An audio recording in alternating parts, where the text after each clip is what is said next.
Welcome to the Minnesota Stormwater Seminar Series. I am John Gulliver, and I will introduce the seminar series and our speaker. This seminar series is sponsored by the Water Resources Center and the San Anthony Falls Laboratory, both of the University of Minnesota. Our speaker today is Dr. Ryan Winston, who has a joint associate professor appointment in, this is a mouthful, the departments of Food, Agricultural, and Biological Engineering, and Civil, Environmental, and Geodetic Engineering at The Ohio State University.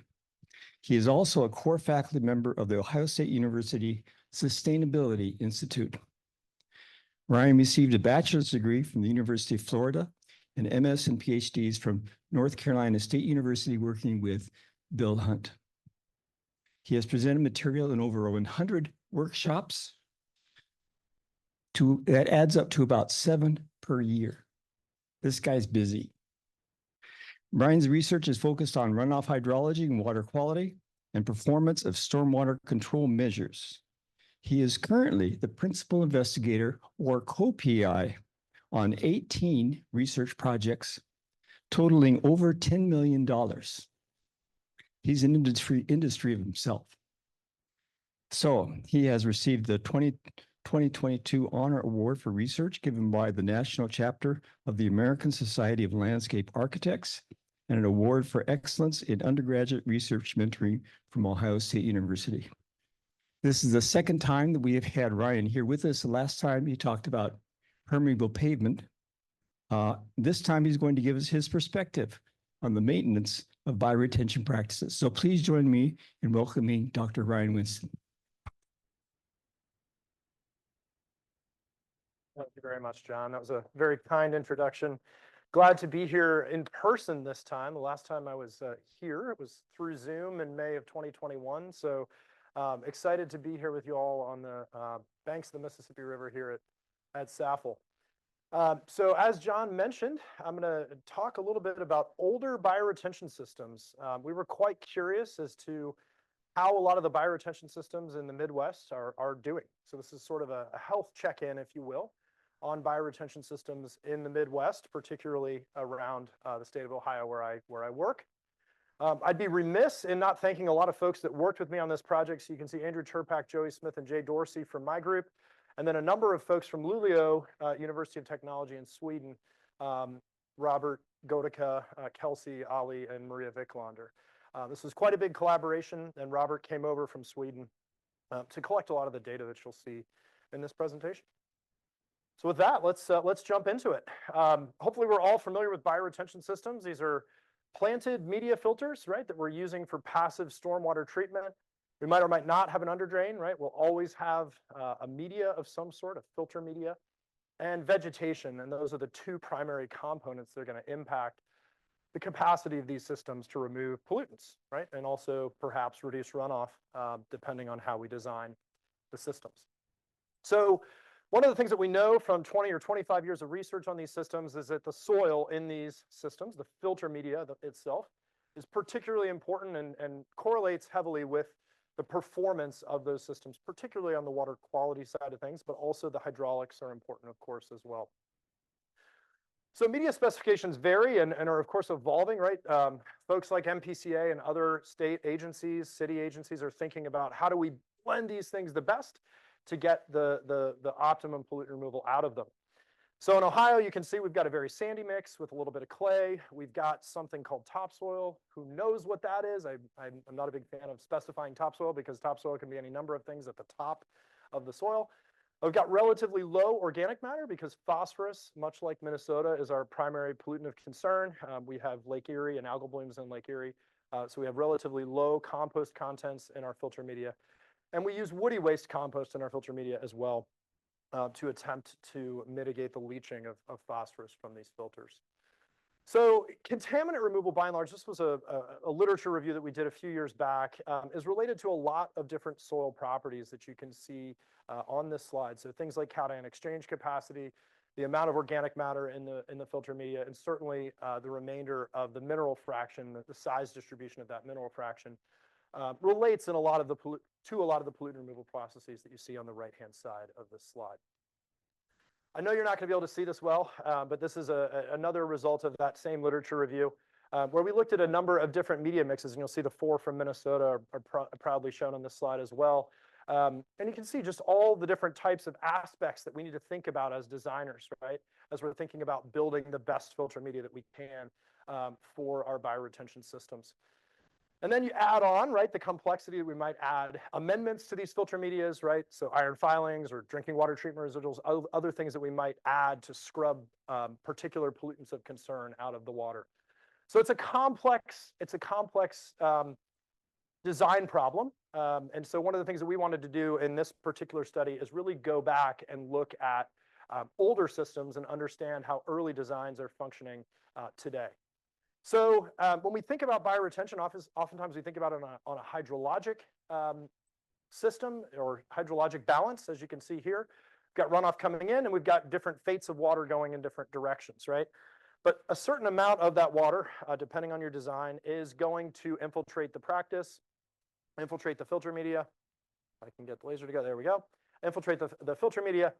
And therefore, you're going to get accumulation of pollutants in that filter, right? So sediment and other pollutants that are bound to sediment, pollutants that absorb to the filter media near the surface, and then also organics that are coming in off of the watershed, particularly related to leaf litter in the autumn, but also other dissolved organics that come in throughout the year, regardless of season. So one of the things that we've been thinking about a little bit is this idea of pedogenesis, or the development of a soil. So this is really a term that's borrowed from soil science, where we're thinking about development of a soil from a parent rock, from the parent geology. But the idea that we were thinking about here is we blend these bioretention mixes, right? We get them from some soil supplier nearby. We blend them. They're a relatively homogeneous mix. They're delivered to our site, right? And then we leave them. We perform some basic maintenance, but by and large, we leave them, right? So what we wanted to try to understand is, how does that soil develop over time? Are we starting to see an O horizon, an organic horizon that's forming near the surface? Do we see changes in soil texture as a function of depth? So those were basic questions that we were trying to understand as we look at some of these older bioretention systems in this study. And of course, engineering design in this case, because we're designing a filter that may or may not have a forebay, for instance, that might have a different land use in the watershed, might be draining a commercial versus a residential versus an industrial property, et cetera. All of those factors, among many others that I didn't mention here, may impact this development or not of an organic horizon near the surface. So what we really set out to do here is to try to understand how older bioretention systems are functioning. And this was through a fairly quick and dirty assessment, a few-hour visit to each of these practices on a single day, okay? So most of our bioretention studies in the literature are really focused in on the first year or two, maybe 3 years of performance. And we wanted to look at practices that were 10 years or older, so that had been in the ground for at least a decade. We were looking for things like clogging, compaction, and then we took soil samples, as you'll see, to look at pollutant accumulation in the filters as a function of spatial variability as well as depth in the filter material. So our objectives, in summary here, a summary of the introduction, were to determine how soils mature in these facilities. What can we expect? How are these soils going to change with time? And then explore variables which contribute to bioretention media changes, and also look at how pollutants accumulate and how that might relate back to our operation and maintenance of these systems in the long term, right? We're expecting to operate and maintain these systems for decades likely, right? So how does this relate back to our maintenance? So generally, what can we expect? Well, are we aging like a fine wine, right? Is it a fine red that we can leave in our wine cellar for 10 years and get a nicer, I don't know what the right, I'm not a wine person, but the right, taste and smell and all the things that wine people like. You can do the same thing with a good beer, which I can appreciate a little bit more. Or are we having a midlife crisis, and have we bought ourselves a Cybertruck, right? And gone out and financed a Cybertruck with no money down? This one's close to my heart. Does anyone recognize what car this is? Yeah, shout it out. Pontiac Aztek. That is absolutely correct. When I was in 7th grade, my dad decided that he wanted to have a little bit of a midlife crisis. And that is the car that he wanted to buy. And I said, Dad, if you buy that car, I will have no friends at all. I'm in 7th grade, I'm a middle schooler, you know? So I fought it tooth and nail, and I did end up winning that battle, and he did not buy a Pontiac Aztec.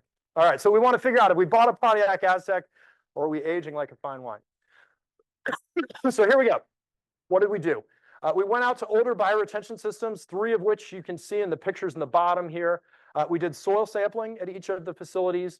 We measured a quick and dirty proxy for infiltration rate, which we're calling surface intake rate, and I'll define what that is in just a bit. We did a maintenance needs checklist, which I'm not going to talk to at all today, but I'm happy to discuss if you have questions on it.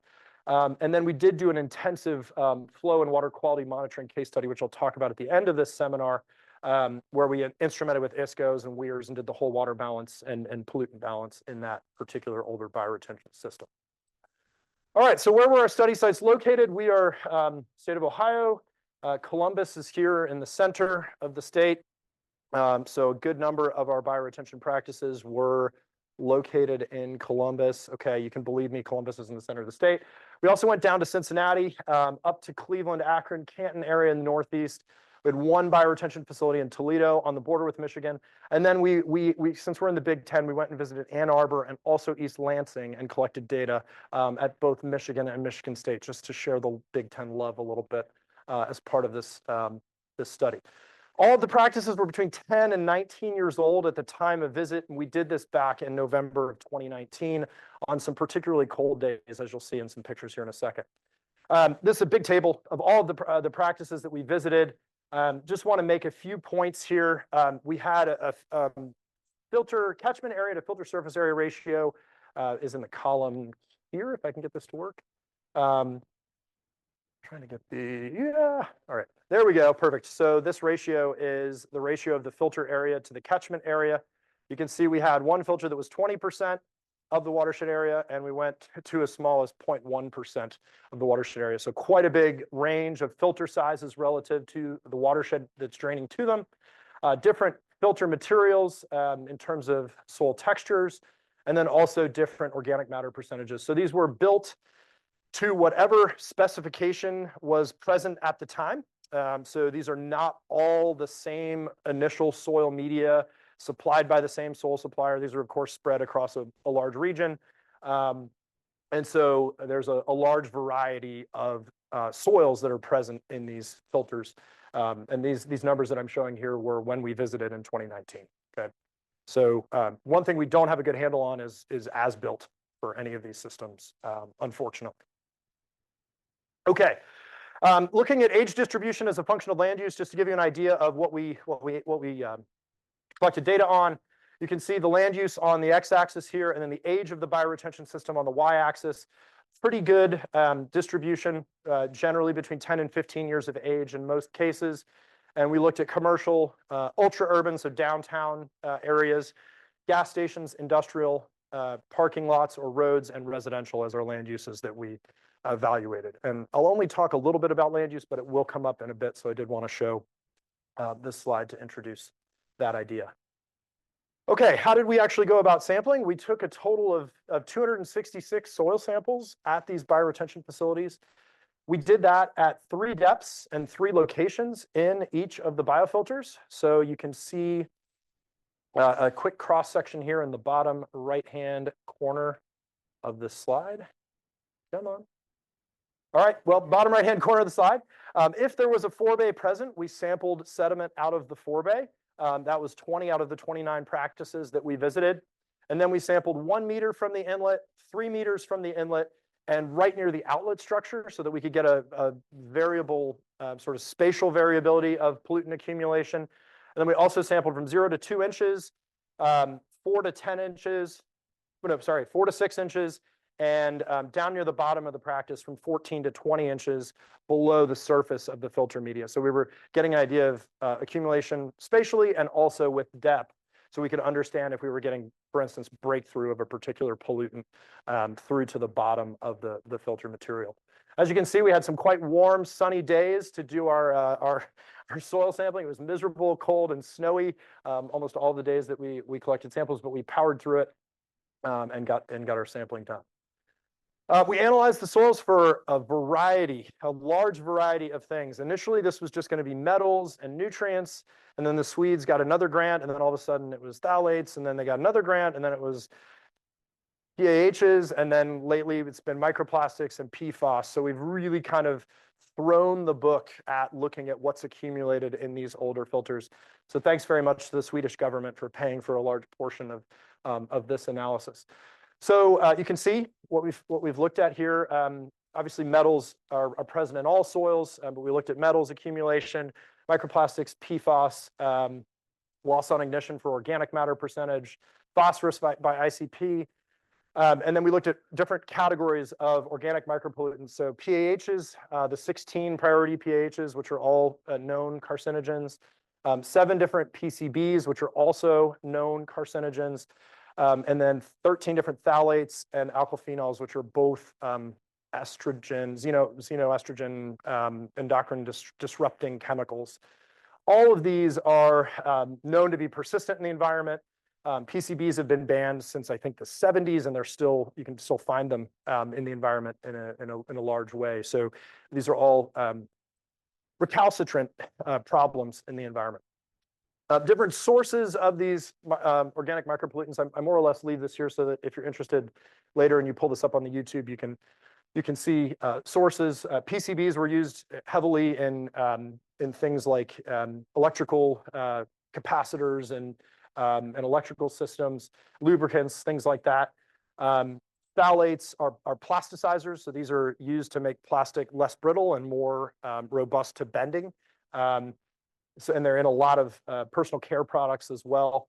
PAHs are related to burning, generally burning of fuels in some way, shape, or form. They're in coal combustion byproducts. Coal tar based sealants have a lot of PAHs in them.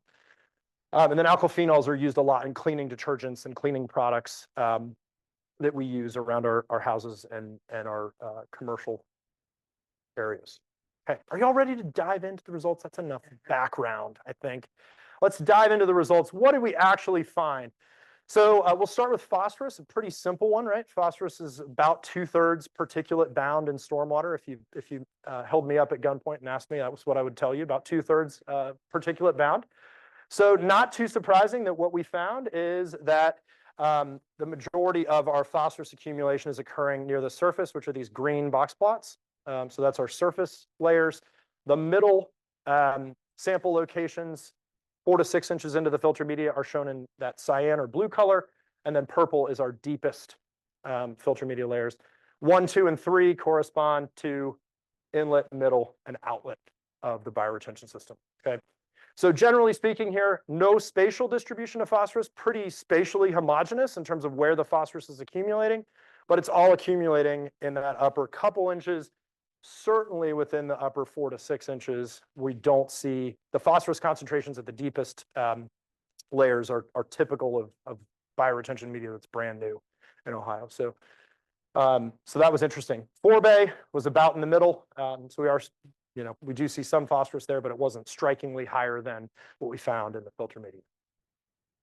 That all makes sense? Good? Okay, we're going to look at a number of plots that are similar to this, so just wanted to make sure. Diving a little further into the phosphorus data, looking at it as a function of land use here. The land uses that I showed earlier are on the x-axis, and the phosphorus concentrations in the filter media are on the y-axis. What are the two that jump out as the highest? Commercial and residential, right? You're like, where do we fertilize the most? Kind of adds up, right? So we're applying a lot more fertilizer in those areas that have lawns, vegetated spaces. That runs off of our watersheds, and it clearly is accumulating in our older bioretention facilities. Whereas you contrast that to an industrial site or a roadway where you wouldn't expect so much phosphorus, and you see lower concentrations on average in those filter media. So significantly higher phosphorus concentrations in filter media in areas draining land uses where you would expect fertilization of gardens and lawns and the like.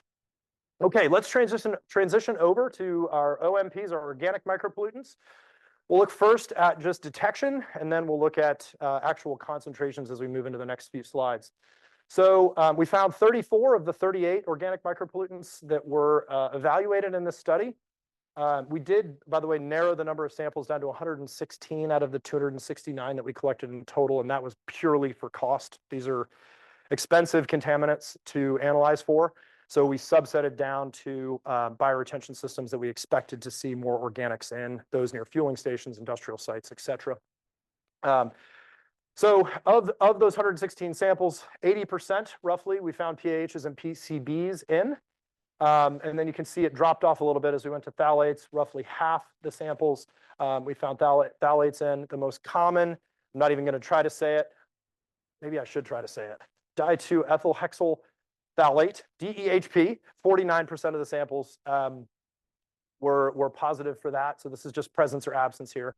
And then the most common alkyl-phenol was 4-nonylphenol, which was 23% of the samples that we analyzed for. Okay. So this just gives you an idea of where we saw detects versus non-detects essentially in the data set. All right, we'll dive into a series of graphs that look like this. So I'll walk you through what they look like first. The colors around each of the box plots are, if I can get this to work. I'm holding it. Move back. Okay, let's try moving back. Oh, that's the thing, John. You're right.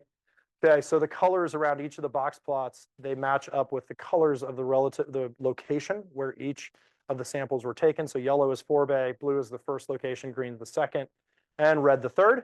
Okay, and then you can see the depths at which the soil samples were taken here to the left of each box plot. Okay.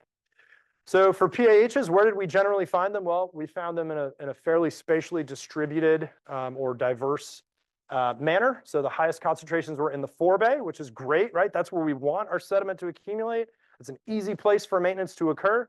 It's kind of great that we're seeing the highest concentrations there. And then at location 1, 2, and 3, the highest concentrations were at the surface in that 0 to 2-inch layer. And then as we went deeper in the soil column, we saw it start to really drop off and head toward non-detect concentrations. Okay. If you look spatially at the surface, we also see some diversity in PAH accumulation in the soils where the location nearest the inlet had the highest concentrations and the location nearest the outlet the lowest. Okay.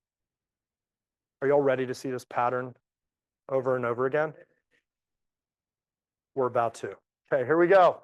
PCBs, where did we see the highest concentrations? Well, generally we saw those in the forebay.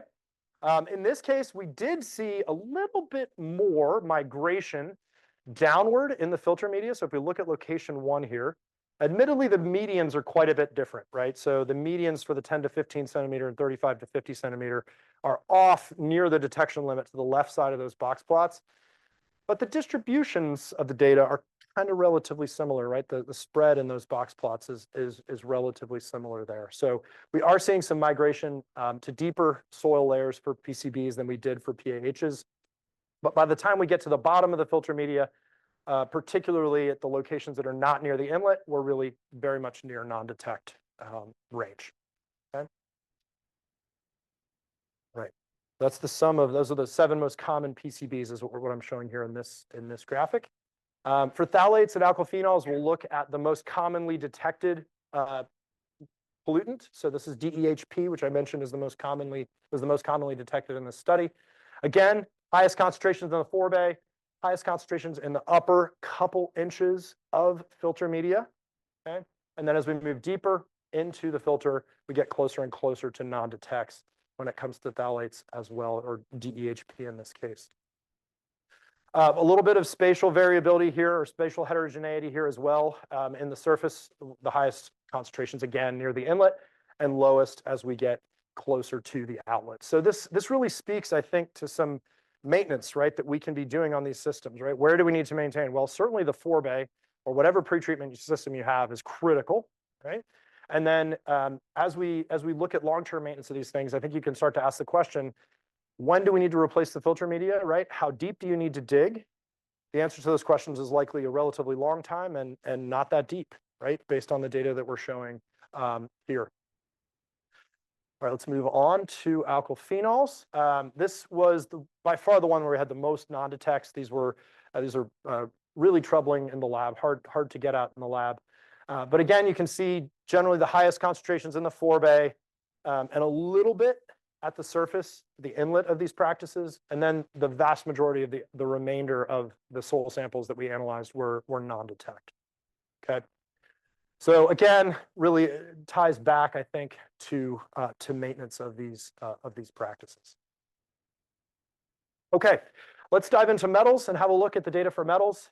We did find metals, not surprisingly at all, because metals are present in all soils.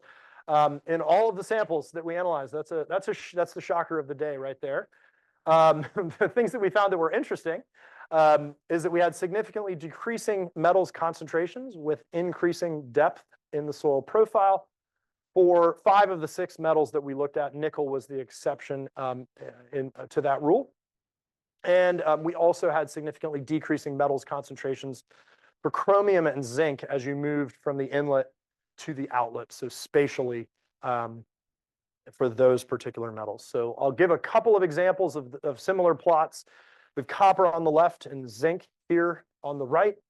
You'll note that the concentrations, the differences in concentrations from the surface soils to those that are deepest in the filter are not as stark as they were for the organic micropollutants, and that's because metals are present in all soils, agricultural soils, urban soils, it doesn't matter what kind of soil you have, they're present in all soils. So one of the things that came out of this is that the deepest soil layer from 30 to 50 centimeters or 14 to 20 inches had metals concentrations that were typical of soils in general in the US. So regardless of whether you're ag or urban, they were relatively similar to background soil concentrations that you would see. And then we, of course, see higher and higher metals concentrations as we get closer to the top of the filter because we have metal accumulation or filtration of metals, adsorption, some processes occurring near the surface where we're seeing accumulation of greater metals concentrations near the top than we do in the middle and deepest portion of the filter media. Okay. So this has been shown by a lot of folks, by the way. We're not the first folks in bioretention literature to show this kind of trend. And so I think even in older bioretention systems, the same trend is holding as some of the younger bioretention systems that have been, where similar analysis has been done in the literature. Okay, one of the other things that we looked at, and maybe more interesting than what I showed on the last slide, is this idea of metals fractionation. So there are different ways by which metals can bind to a soil, okay? And there's this sequential extraction that you can do, and you can see the citation there if you're interested. You can dig into the method. And it basically tells you 5 different fractions where metals can be bound. So fraction 1 is basically more or less like van der Waals forces, very, very loose binding, very easy to strip the metal off of the soil. And fraction 5 is you have to have sulfuric acid present in your soil in order to strip it off of the soil. So it's extremely tightly bound in fraction 5.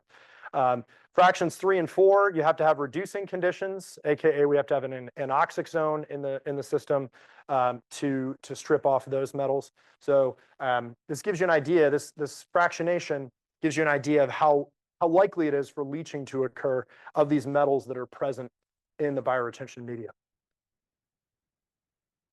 So we did this for all 6 of the metals that we looked at.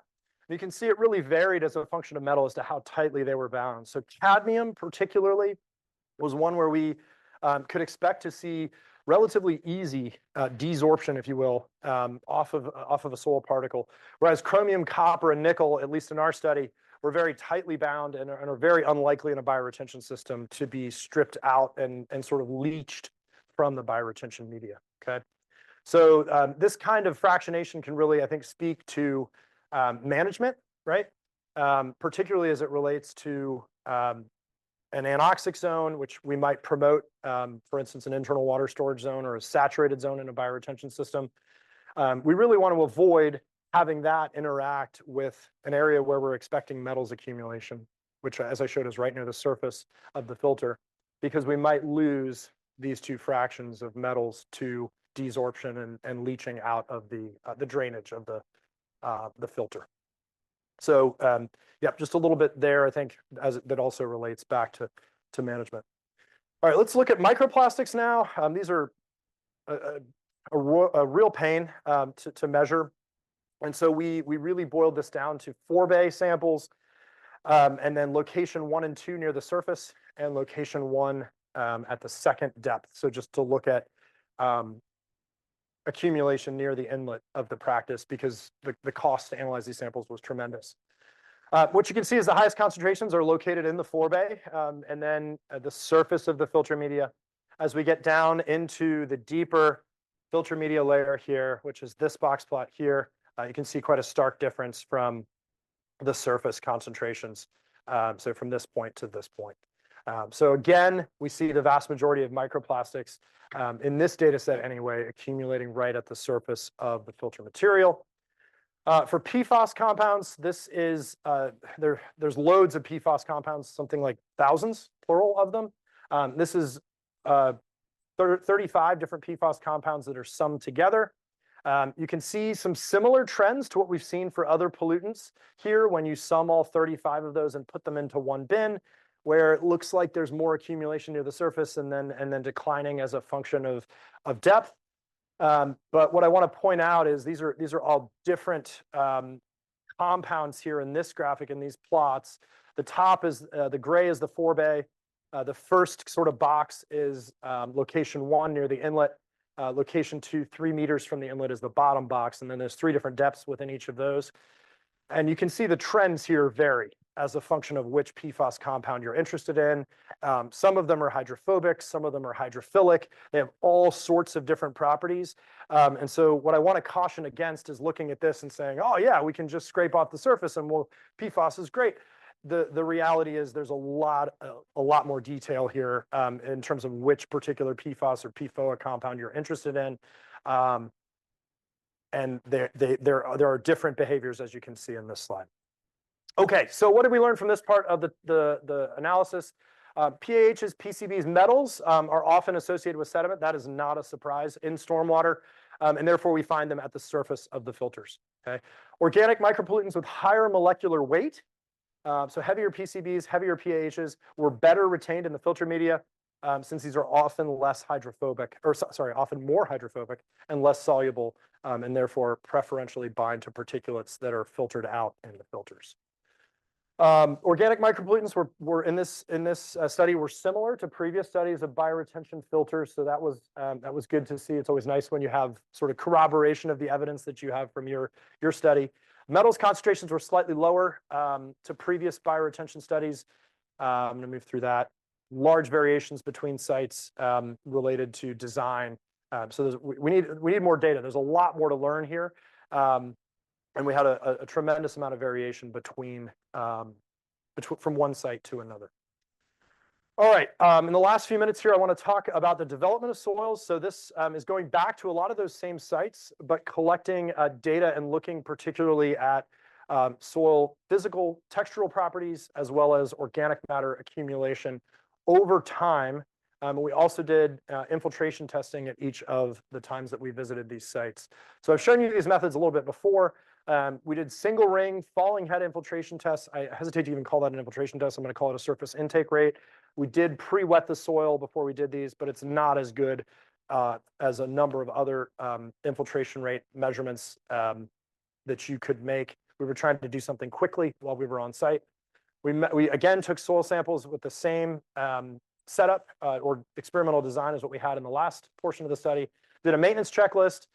And we're really looking to try to understand how do the soils develop over time, apply what we call a soil chronosequence, where we look at changes to a particular soil parameter, in this case, percent fines, as a function of time within all of the practices that we are collecting samples in.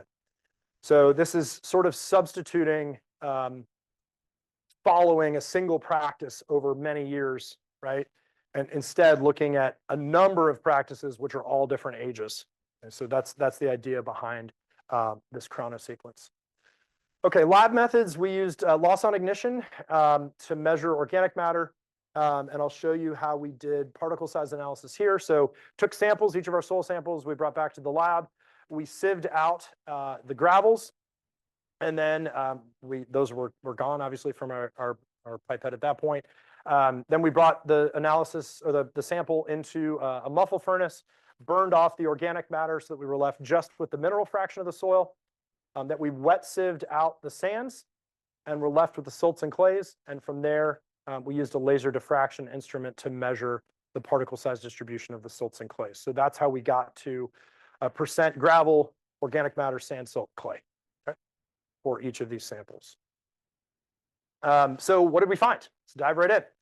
Organic matter was in a linear regression that we did, best explained by age, land use in the watershed, and depth of the soil sample below the filter surface.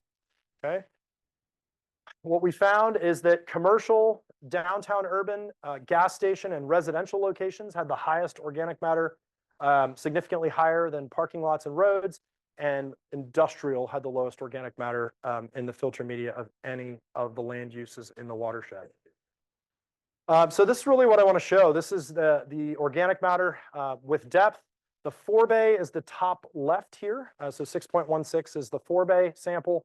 And then location 1, 2, and 3 in the 3 columns that follow that. And what you can see is we absolutely are seeing this development of an O horizon at the surface. And it depended on the site as to the thickness, but the organic matter percentages are much, much higher than what we see deeper in the filter media. And are also much higher than what the design standard was at the time when these practices were built, which was 3 to 5% by weight. So you can see all of those samples at the surface are showing additional accumulation of organic matter above and beyond what we would have expected at construction. All right. So organic matter is absolutely accumulating in these practices. In some cases, we saw organic matter percentages above 10% by weight. So this is just the breakdown of mulch, detritus, and other organics that coming in off of the watershed. And this really helps with soil hydraulic conductivity and a lot of the other goals that we have of these filters, right? Being able to move water through it. And also organic matter is really good at stripping out pollutants from stormwater as well. So I see a lot of benefits of this sort of development of an O horizon. It varied in thickness from anywhere from 2 inches to upwards of 6 or 7 inches thick, depending on the practice that we were evaluating.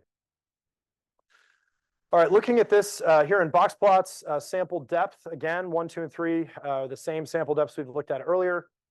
Really, the organic matter box plot in the bottom right is the one I want to point out here, where you can just see the trends in the surface are vastly different from those deeper in the filter media at all locations, inlet, middle, and outlet of the practice. So spatially, there was no difference spatially.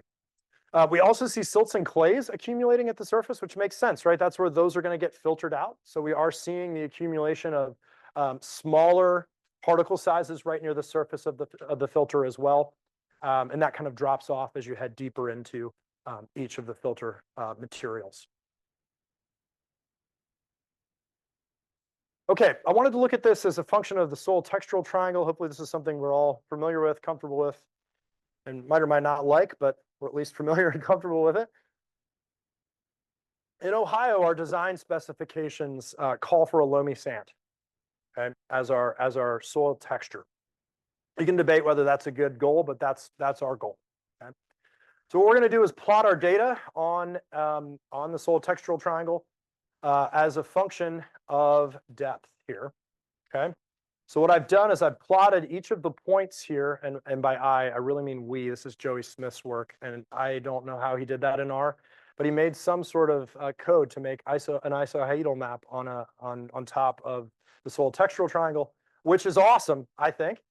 So again, you can see loamy sand here down in the bottom left-hand corner. You see quite a bit of spread in the surface samples here. Again, these have been in the ground between 10 and 19 years at the time at which we sampled. And what you can see is that 18% of the samples were too coarse, and the majority, 82%, were too fine. Okay, so again, that's the idea there, I think, is that we have fines coming in off of the watershed. They're accumulating in that surface layer, and therefore making the mineral fraction of the soil finer than what we would recommend in the design manual. As we move deeper into the filter material, we see the opposite trend where we have too coarse, where we've likely leached some of the silts and clays out of the filter material over time. They have not been replaced by silts and clays from the watershed because those are filtered out right near the surface. And so therefore, as we get deeper into the filter material, we're often coarser than what we would like what we would ideally like it to be. Okay, so does this mineral fraction affect infiltration rate? Did we see any effects on infiltration rate as a function of age? That's what I have plotted here on the left. You can see there was higher infiltration rate for practices that were less than 5 years old. And then as we got older than 5 years, didn't matter the group, they all had similar infiltration rates at that point, okay? Bit of a caveat here, the less than 5-year-old practices are being designed to our newer bioretention media spec, which is likely to result in a slightly higher hydraulic conductivity. So I don't necessarily think this is a decline in infiltration rate as a function of time. I think this has more to do with design standard in this case. So what factors did we find that affected the surface intake rate? And the answer to that, the only one that we were able to find, is presence or absence of a forebay. Okay.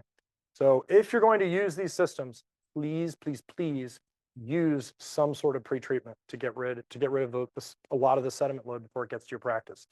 If you had a forebay, 103 centimeter per hour average surface intake rate. If you didn't, roughly a third of that. Okay. So I think this speaks to the need for pretreatment for these systems. All right, to finish up here, what about older bioretention water quality functions? We looked a lot, I think in great detail, at soils and pollutant accumulation and hydraulic conductivity and things like that.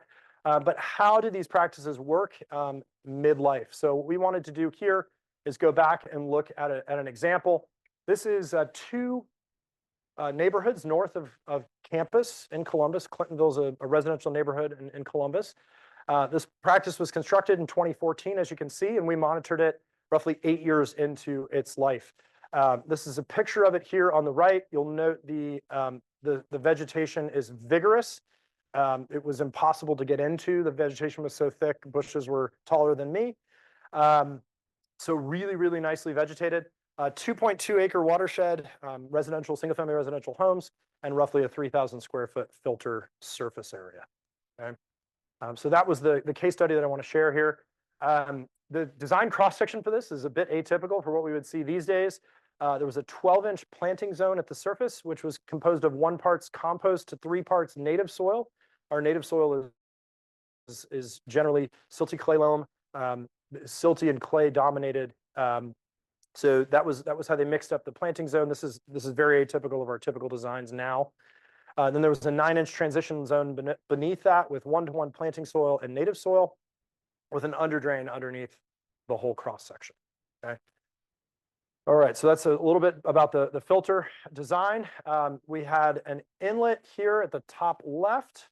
The filter is in this kind of kidney shape, and the outlet structure is over here. We had samplers in the inlet and the outlet with V-notch weirs and sensors to measure hydrology and trigger our auto samplers. Then we also took samples at the soil samples the same way we did at the other sites. So forebay, inlet, middle, and outlet. For timing, I'm going to move through this quickly, but organic matter, we did see the same sorts of trends of highest organic matter near the surface. The other trends in sand, silt, clay, mineral fraction were less obvious than they were when you amalgamated all the data together. They were less obvious at this site than they were for the entire data set. So how did this thing work, right? We've got this kind of older design with soils that maybe we wouldn't use these days for filter media. The answer is it worked really, really well across the board. Vigorous vegetation, as I mentioned. And so you can see here total nitrogen, total phosphorus loads in this case, in on the left, out on the right in teal.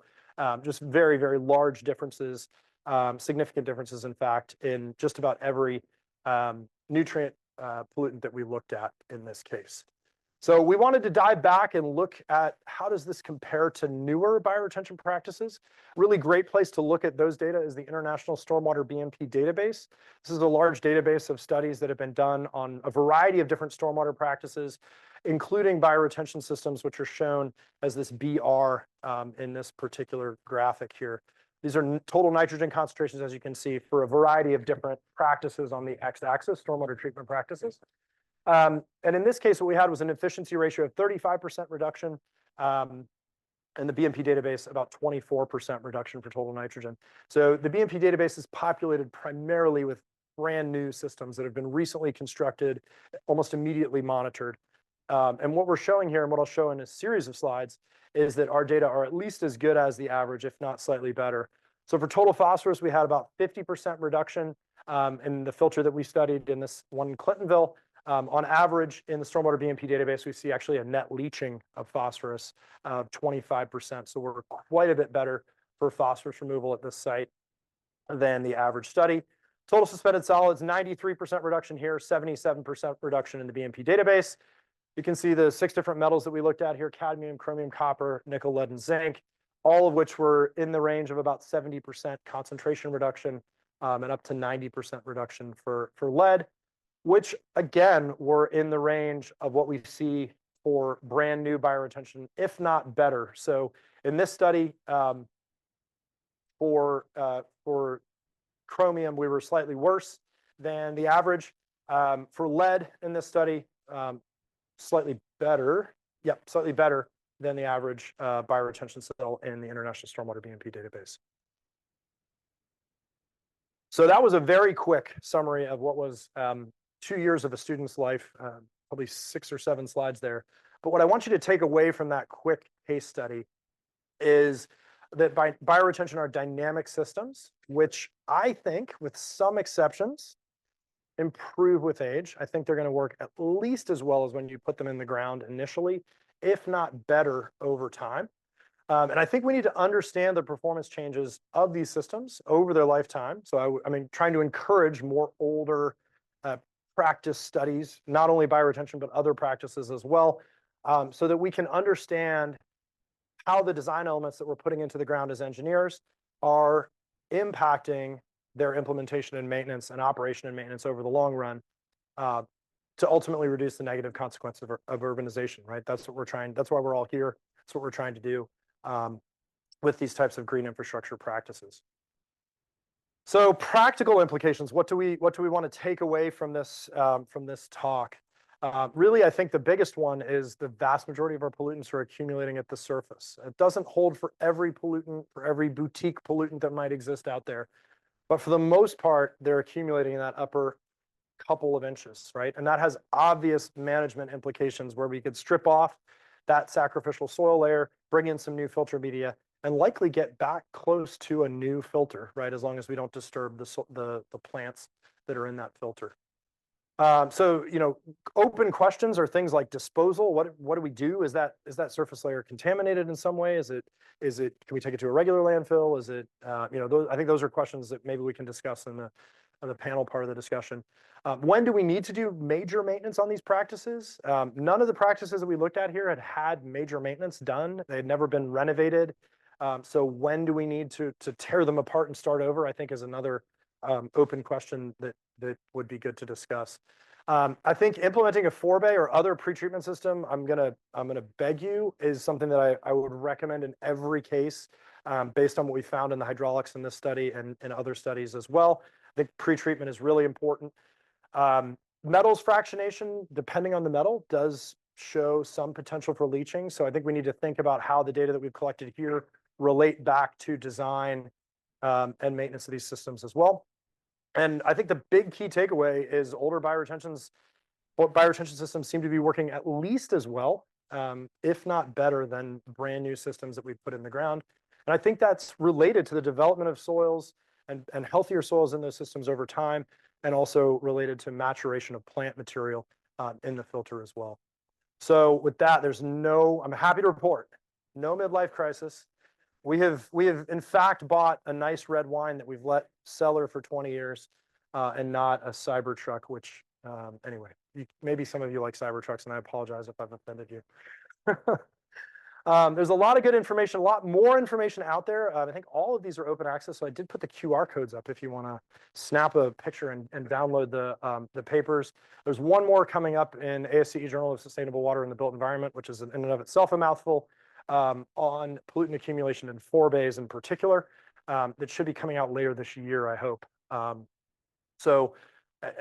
and there's more papers to come down the road, but hopefully have given you a good takeaway on some of the things that we've learned about older bioretention systems. But if you want to do a deeper dive, you're welcome to. So thank you. Thank you, Ryan. So we have time for some questions. Yeah. Do we have any questions? Yes. Michael, yeah. Mike Trojan. Thanks, Ryan. Great presentation. Comparing your phosphorus results for bioretention to the International BMP database, do you think some of that or all of it maybe has to do with the media mix and how much organic matter is in the mix? Yes, I think a lot of it does. So you're meaning that last case study there. Yeah. So I think a lot of it does. That said, there was still, we don't have a good idea of sort of as-built conditions on this particular practice. But you can see there was 1 part compost, 3 parts native soil in that planting zone. Maybe one thing I've seen done in several studies is this idea of layering, which is what's been done here, right? Putting that nutrient-rich layer in the root zone, essentially, which is what's been done in the upper 12 inches, and then having a relatively nutrient, what's the word I'm looking for? Void of nutrient-free layer below that to strip out any leaching that's occurring from the compost near the surface. So yeah, I think this is working a lot better than a lot of the filters that we've evaluated in Ohio anyway, because many of the ones that we've evaluated have a homogeneous mix all the way down, and have high nutrient contents even at the bottom of the filter material. There was something else I was going to mention as well. Yeah, I'm not sure on the source of the compost here either as well, right? This might be a very high carbon to nitrogen ratio compost that might not be expected to break down as fast as, for instance, something that was derived from yard waste or something that's relatively low carbon to nitrogen. So that could be another factor here, but we're just not sure. We're uncertain on that. Yeah.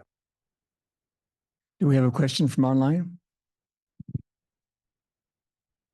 Our first online question for today is, did you assess how vegetation factors into pollutant distribution? Deep-rooted plants are favored to promote infiltration, but maybe a combo of deep and shallow roots could improve phytoremediation where it's most needed. Yeah, great question. The short answer is no, we didn't. We did not do any plant sampling while we were out there. Certainly there's plant uptake of nutrients.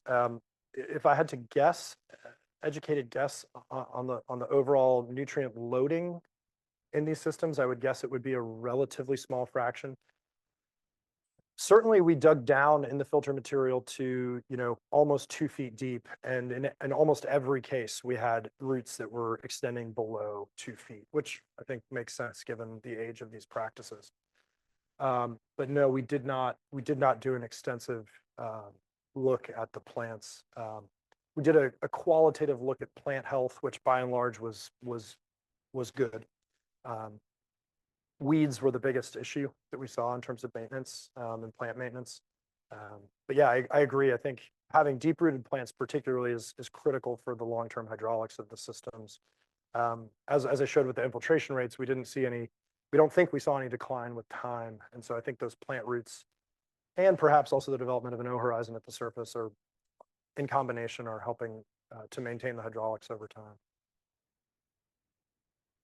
Okay, we have time for one more question from in-house. We will answer many of the questions from online during the panel discussion.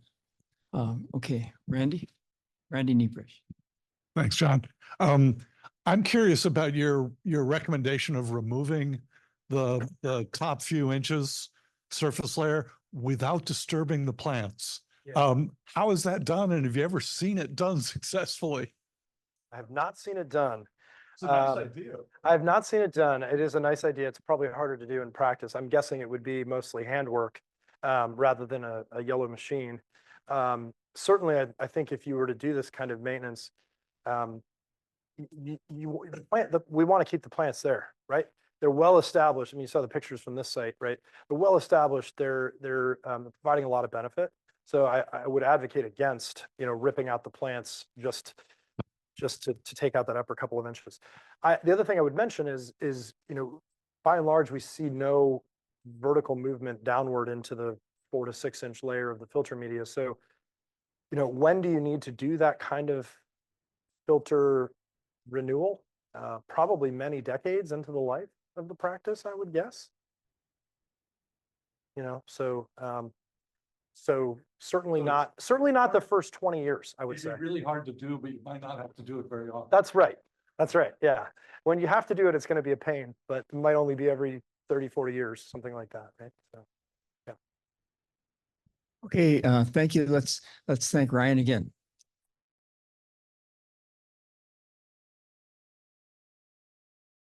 Welcome back to the Minnesota Stormwater Seminar Series.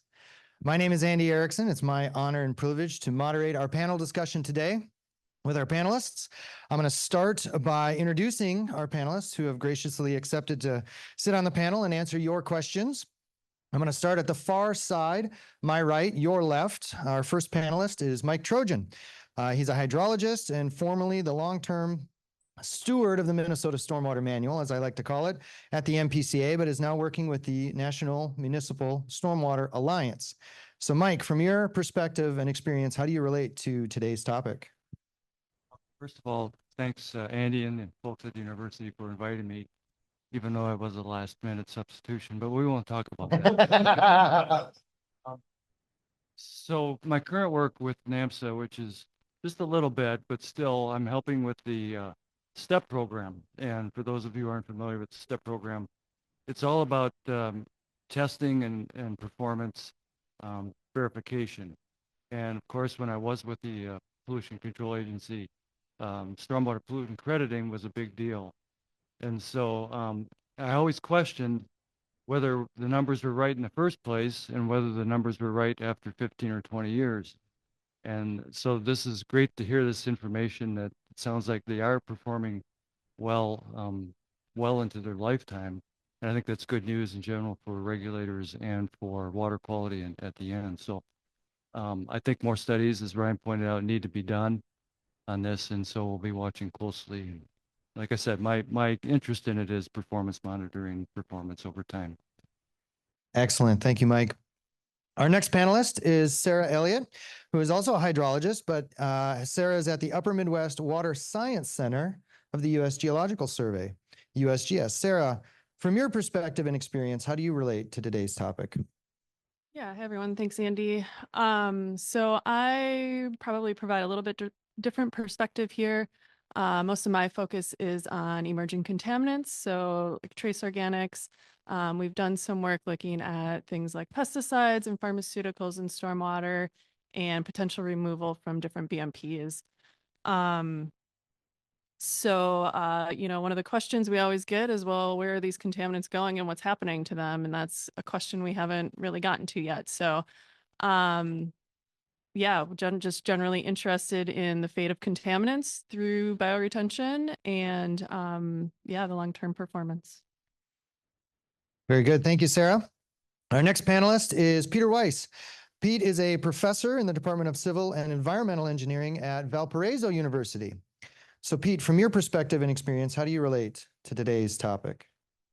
Well, been doing research on stormwater related BMPs for 20 years or so, and mostly with the people here in Minnesota. Have a lot of questions about their performance and effectiveness. Especially bioretention, just seems like there's a lot more variables and a lot more questions there. So Ryan answered a bunch of those questions or some of those questions today, but there's a lot more questions that I have and we have. And so I'm interested in that and also communicating those answers when we find them. That's great. Thank you, Pete. So we're going to jump into questions here from the audience, both online and in person very soon. I'm going to start with an opening question. So as Pete said, Ryan kind of answered a number of questions, but there are still many challenges that we have when we consider the long-term performance and arguably you might say the expectations of our bioretention. So I'm going to start with considering that. What are some of the challenges we still face? Can you give me one or more challenges we're still facing today when we think about bioretention in our urban landscapes, water quality and parameters? And at this point, anybody can answer. Free form now. I'll jump right in because I'm never shy about doing that, I guess. But there was a question asked right at the end of Ryan's talk about vegetation. And I think that that's really an area that needs to be explored right now. We build bioretention systems, and for the most part, we've looked at the engineering aspects of them. And how does vegetation affect pollutant retention? How does it affect hydraulic properties and so forth? And so I think that's a real unknown right now. And let's get the bio back into the bioretention part of it. Other challenges. I think one challenge is, so Ryan just talked about monitoring these sites that are relatively old, or, not having sort of baseline conditions after they were installed. And then on the flip side, we have that, the international database, which has a lot of data on right after they're installed. So I think one challenge and one thing we're missing is sort of following bioretention through its lifespan at any given site. We have these snapshots of how the cells are doing, but we don't have a good understanding of, continuous performance over the lifetime. I think one challenge is the mix design and the compost in it. Mike kind of talked about that in one of his questions, but phosphorus is typically a target for removal or retention, and compost is typically a part of the mix design, and compost leaches phosphorus and nitrogen typically early on. And so how do you balance that? And what is the proper mix design, and how long is it going to leach phosphorus and nutrients? Yeah, I just to add on to that, I think it's likely to leach for years, plural, not just the early days. So, looking forward at media mix design in the future, maybe without compost or only in that rooting zone, is somewhere where we need to go as a research community, I think. Also looking at amendments to strip out additional phosphorus, and what ratio do we put those amendments in? How long do they last? All those are, I think, open questions, some of which have been answered at the lab scale, but almost none of which have been answered in the field. I think I'll go a different direction if I can answer a second time as well. I think asset management's another really big challenge that maybe has nothing to do with design, but has everything to do with how the system functions in the long run. So to give an example, City of Columbus owns and maintains something like 2,000 bioretention cells, and by 2040, that's likely to be somewhere between 20 and 30,000 bioretention cells. And so you can imagine that sort of exponential increase in the number of these practices. You got to keep eyes on them to make sure they're functional and they don't become an eyesore. And so I think that's another piece of this that we have to think about as a community, is how to manage that challenge. Yeah. So I think, for anybody that's doing research in the audience, or anybody that funds research in the audience, these are some of the challenges we're facing, and great areas for new research, next steps in research. So we're going to dive into our questions. So we want to answer your questions. I know we still have a few online. Does anybody in person have a burning question they want to start us off with? Please go ahead. John Gulliver from the University of Minnesota. So Ryan mentioned reducing compost or possibly eliminating compost, but I'd actually like to say something in defense of compost. And that is that if you have a bioinfiltration facility, I'm not so sure that compost is a bad thing. I think we have to differentiate between bioinfiltration facilities and biofiltration facilities, because they are very different in the way they function. In Minnesota, we have a lot of bioinfiltration capabilities.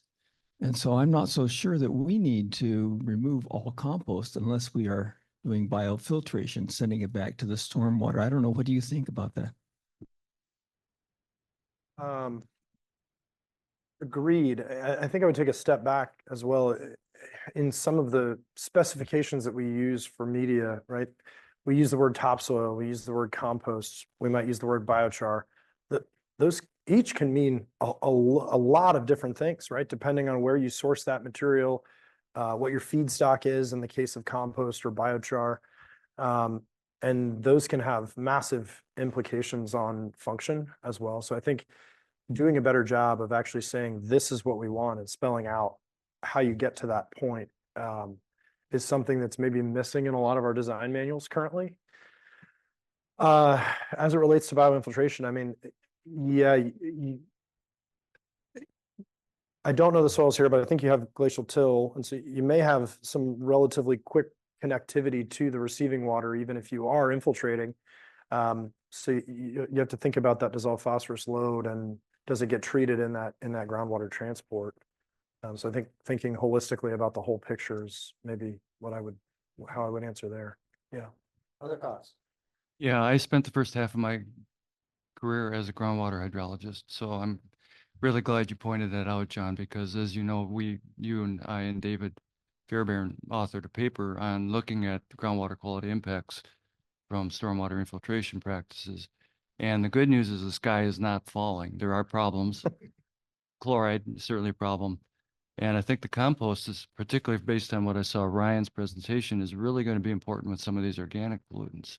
So places where we can infiltrate, I think compost is definitely a good thing from that standpoint. We just have to stop using road salt as much as we do. Other thoughts on that? All right, well, let's take a question online.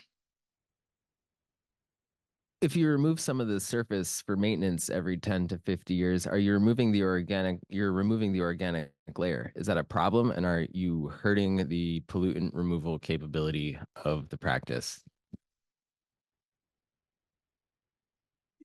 Yeah, you definitely would be removing some of that horizon that's developed. Open question as to whether you're hurting the pollutant removal performance. Probably slightly, I would guess. I would hope that horizon would redevelop over a number of years. Yeah, I think the thing you want to avoid is having breakthrough right through the filter where you've got pollutants migrating into really deep layers. Sort of the same idea as permeable pavement maintenance, right? You want to get it while it's near the surface. If you let the clogging layer get very, very deep, it becomes harder and harder to maintain. So that's why I was sort of hinting at the idea of just removing that superficial layer. Yeah, it could have near-term, short-term impacts in performance, but I don't know. I've never quantified that. Maybe if I can tack on, is there a benefit or consequence to backfilling with fresh organic? If you take off 2 to 3 inches, can you put back fresh new 2 to 3 inches as a replacement?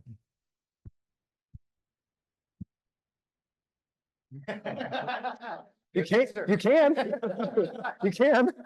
What it'll do, I don't know. I mean, the others have a better answer. I don't. I'm on the panel. I don't think I'm supposed to ask questions, but anyways, so prior to my groundwater hydrology career, I was a soil scientist. And so I might be concerned with the effects of removing that on soil structure. Yeah. Is that a concern? I think so. I mean, you break up some of the macropores, certainly, right? Yes. I think it is a concern. That's right. Hopefully the effects would be short term, like on the order of a year or less, maybe before you start to rejuvenate some of that.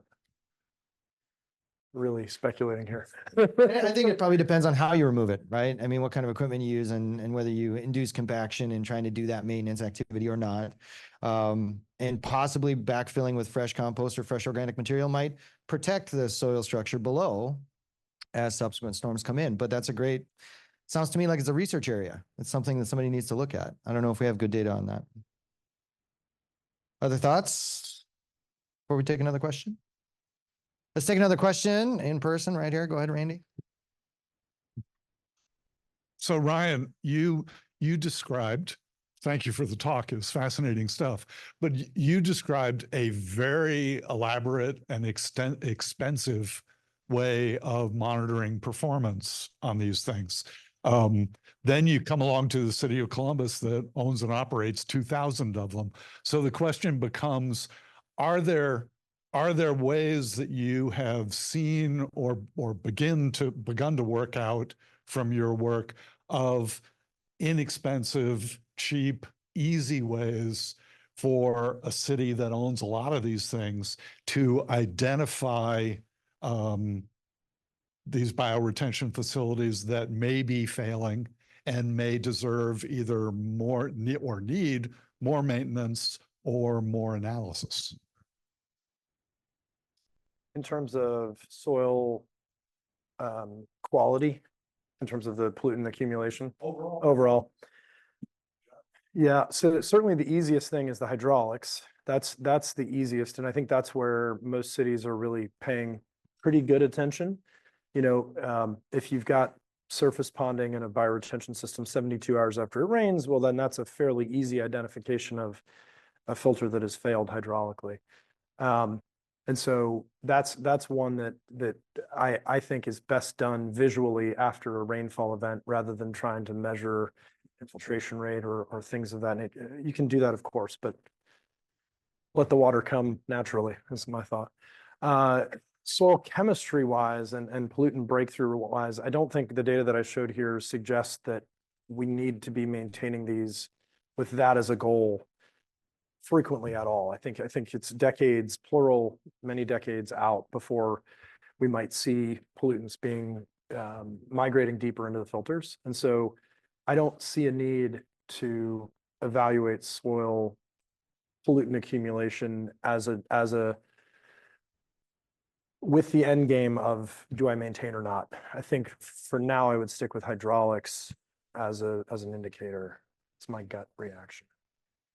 We got stumper questions. These are good stumper questions. Let's take another one. I know we have another one online. Let's go online and then we'll come back in person. What was the organic content of the soils in the Clintonville case study? Did you look at nutrients in the soils or just organics? Yeah. Is the presentation still up? So you can check YouTube later. This will be posted up on YouTube, correct, Andy? Correct. Yep. So you can go back and look at that slide if you've got time. My recollection is it was around 10%, I want to say, in the 0 to 2 inch layer, and then it declined from there. And I can't recall the exact numbers, but I think that's about right. So maybe let's broaden that question a little bit and think about typical design. So what are we seeing in our rain gardens and bioretention in Minnesota and beyond, you know, in terms of how much organic matter is there and what's typical, and maybe is that what it should be, or should we move beyond? Pete, you know, you were talking about in the intro, is this what we should be doing, or should we do something different? So maybe I'll let that be the question. What's typical? And do you agree with that, or should we move to something new? I'm not sure this answers the question, but I was really shocked to see that you're only using 3 to 5% organic matter, which is way below what we use typically here in Minnesota. That's by mass though, so that works out to Oh, I'm sorry. that works out to like 10 to 20% by volume Okay, I should have been because paying it's low attention. density. Yeah. So would others agree that that's pretty typical, 10 to 30% by volume for organic matter? And then do we think that's what we need? Our latest state standard is 1 to 3% by mass, which probably works out to high end 10 or 12% by volume. So we also have a less than 40 milligram per kilogram Malic 3 phosphorus requirement. So it's pretty low phosphorus mix is what we've gone to. So I was going to say there's a lot of variability, but when you said 10 to 30%, I think that captures a lot of the variability. But I think just as important is the source of the compost. And like Ryan mentioned that. So how do you quantify the phosphorus content and its leaching potential? And there's not a good way to do that so that people can get compost from a particular source and know what they're getting and how that's going to behave in the bioretention cell in the short term and the long term. Yeah, and I guess I'll just add, you know, from a organic contaminant perspective, I think a lot of the specifications are based on nutrients and, you know, things that are regulated, which is great. But we know a lot of these contaminants are in stormwater. And so if we can start considering that and, you know, amend our specifications to maybe have some of these added benefits of moving some of these other contaminants that are out there, that would be helpful as well.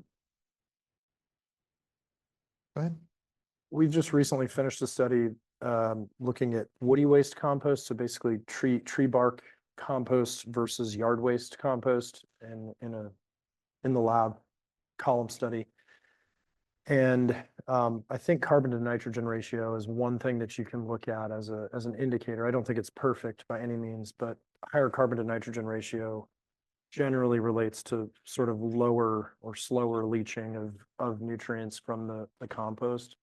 So our state has gone away from anything that's animal waste, compost, biosolids, yard waste compost is not allowed. It has to be woody waste, pine bark fines, that kind of thing, as the organic matter portion in the mix. To me, it brings up a point, I know many of you read literature and, using it for different reasons, but you've read a lot of literature and you've seen a lot of these studies, whether that's from the compost perspective, organic material, bioretention, or the chemicals that we're looking at. In my experience in reading it, very few characterize the compost very well. And many of these studies, going beyond the word compost is often not done. We don't even know if it's yard waste or biosolids or what the source material is. We don't know carbon and nitrogen ratios. We don't know phosphorus content. Would you agree with that? And is there anything else that maybe we should be thinking about measuring to characterize our compost and our organic matter that we're using in bioretention? So I'll take the first crack, I guess. So I would agree with that. I mean, I've read a lot of articles recently on the topic, and some of the articles don't even tell you if the percent compost is volume or mass.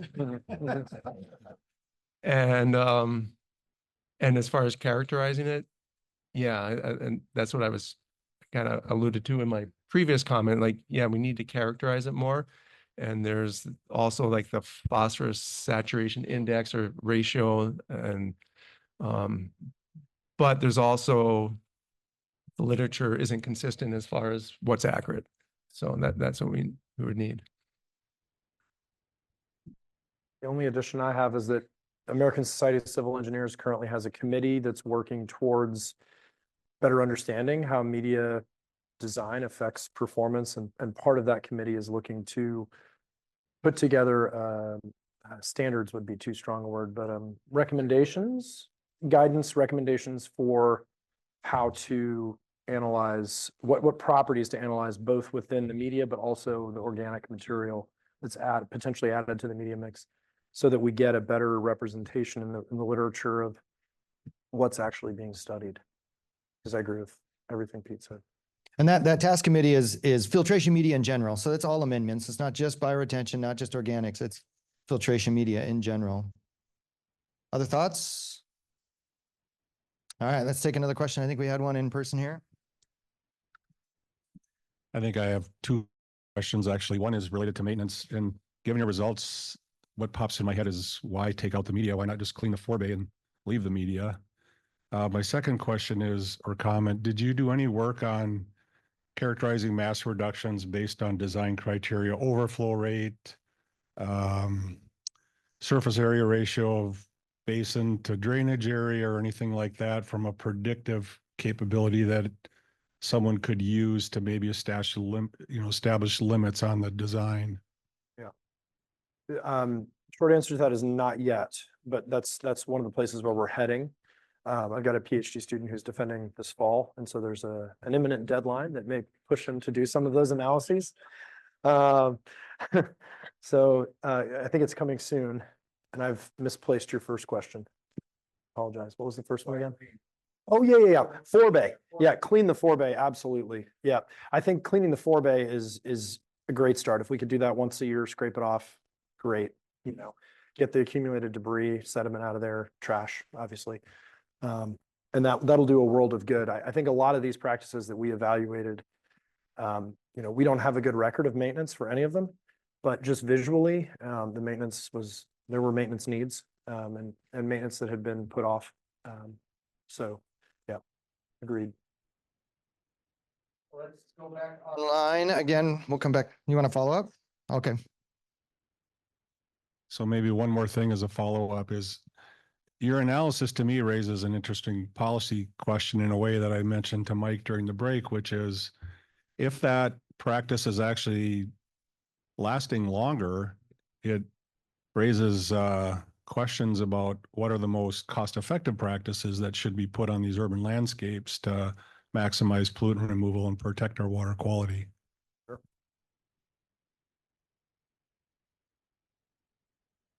Yeah, I mean, that's a great question. And I think a large part boils down to maintenance and like what maintenance is most cost effective. And I know I thought of this when Randy asked his question earlier. I don't know if it was a presentation I saw at EWRI a few months ago, or talking to someone, in between sessions, but it was a community in New York where they have lots of bioretention cells, and they're kind of overcome with all the maintenance needs, and they're moving to permeable pavements because they feel like it's more cost effective. Because that's less maintenance? That's what they said. But in the gutters of the road, so they can just go down the gutter with a much smaller vacuum device. And Okay. yeah, so yeah, I mean, I think you got to consider maintenance and the whole. That's been a big question for years, is the life cycle cost effectiveness, and I don't think we have a handle on that for enough BMPs to make a good comparison. I think one aspect of the life cycle thing is the longer you leave it in the ground, the more pollutants it accumulates too. And at some point, are we starting to push hazardous waste limits, in which, of course, that's going to drive the cost up a lot. So Yeah. I thought, that actually gets to one of the points you had on your slides at the end there, Ryan, was disposal. What do we do with some of this material once we pull it out? Especially as we're looking at more of these organic chemicals and things that we don't know how they might transform or what they might change into. Some we already identify as carcinogenic, but I feel like there's a lot we don't know about both cost and ultimate fate and transport and effectiveness of these things, right? Yeah, and I think disposal is an open question. Metals are relatively easy to measure. The T-clip test, for instance. As you start getting into some of these organics, and I mean, I can't imagine, if you're running a full suite of these things to try to make a decision of regular landfill versus hazardous waste, that it's going to be financially infeasible, wouldn't you say? Well, even the analytical cost, right, can be Right, cost prohibitive of what I'm just getting at. finding out what you have there for some of these chemicals. Yeah, so I think one thing that would be interesting is sort of, can we come up, I imagine it's not, but would it be possible to come up with some sort of test that would give you kind of an average condition score, good, fair, poor, whatever it is, and then that leads to a management decision relatively quickly and cost effectively. That would be super helpful. Well, it's also the concept of like a surrogate. Could we find one chemical or contaminant that's relatively easy and cheap to measure? Indicator bacteria. And then indicator bacteria, exactly, and use that. But, as we've always seen in stormwater, maybe we should comment on this a little bit. Whenever we use surrogates, we're making assumptions that correlates to whatever it is we're trying to really pay attention to. So I don't know if anybody wants to comment on surrogates, indicator bacteria, things like that, where we're using something to make decisions about something else within our systems. What would you say to that? surrogates are great if nobody asks if it's appropriate or not. Other thoughts? I think that's kind of hard because, again, thinking about the millions of different organic contaminants that are out there, I don't know that there's one or two surrogates that you could measure for and get a good picture of, all the chemicals that are on the landscape. I think what Ryan showed with the PFAS is a good example, right? We can look at total PFAS, but that doesn't really give you a good picture because they all act differently in the environment, and have different toxicities. So, yeah, I don't know. That wasn't an answer. Yeah, I would agree. I mean, that was my first thought was, that'd be extremely difficult. And it's, after thinking about it for a little while, I still think that it would be really difficult. I mean, even with metals, they have, different affinities and different saturations, and that I don't think you could even find one metal to represent all metals. I mean, you could probably find one metal to represent some metals, but then how many times do you have to do that? So. And I think, and actually you showed that too with the difference in the metals. I mean, I get one more comment Yeah, that please. just came to mind. I guess one thing that could maybe act as a surrogate is just doing like toxicity tests on the sediment. That won't give you an indication of any particular chemical or type of chemical, but it can give us an indication of how likely that sediment may be to affect the biota in the environment, and how we might need to dispose of that sediment. So that could be one thing. I think that's a really great way of thinking about it differently, right? Instead of trying to measure pollutants and then trying to infer toxicity or impacts, environmental impacts, let's just measure the environmental impacts directly. And it doesn't really matter what's in there. If it has environmental impacts, then we know how to deal with it. So maybe if I can sum it up, then, ask a question about surrogates. I guess this sounds like maybe surrogates, that's not the way to do this. We need to be thinking holistically, thinking about environmental impacts, and there is no one pollutant to rule them all in our analyses. I think we just took an in-person. Let's take an online question if we have one, and then we'll come back in person. We have another question here for Ryan. Are there any plans to conduct follow-up studies to see how contaminant concentrations increase or decrease over time? And if factors such as plant nutrient intake and general maintenance have noticeable effects? With the right funding, absolutely. No immediate plans at the moment, but it would be an interesting thing to come back to. I'd like to space it out, so maybe it's 10 years down the road or something. But it would be an interesting thing to come back and do again. Absolutely. I wish we had, I was, 10 years old when some of these bioretention cells were built, but I wish we had the as-built data. That would have been really cool to have as new, the data we have now. Just no way to make that happen without a time machine. We'll work on that too, I guess. Thoughts?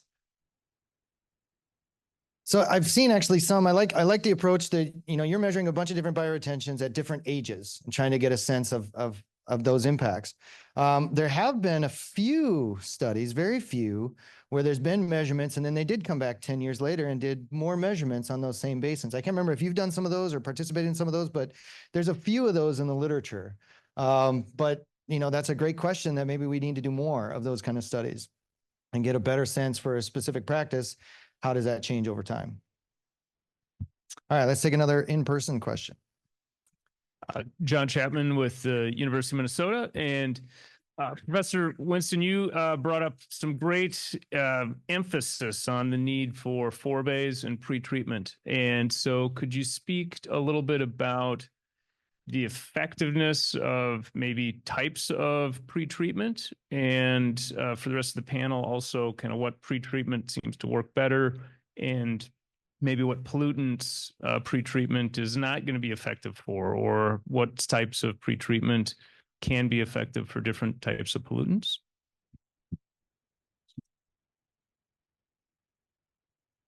I think the best pretreatment is one that's maintained. That's one thing I would start with, right? So if there's no real reason to put pretreatment in the ground if you're not going to maintain it.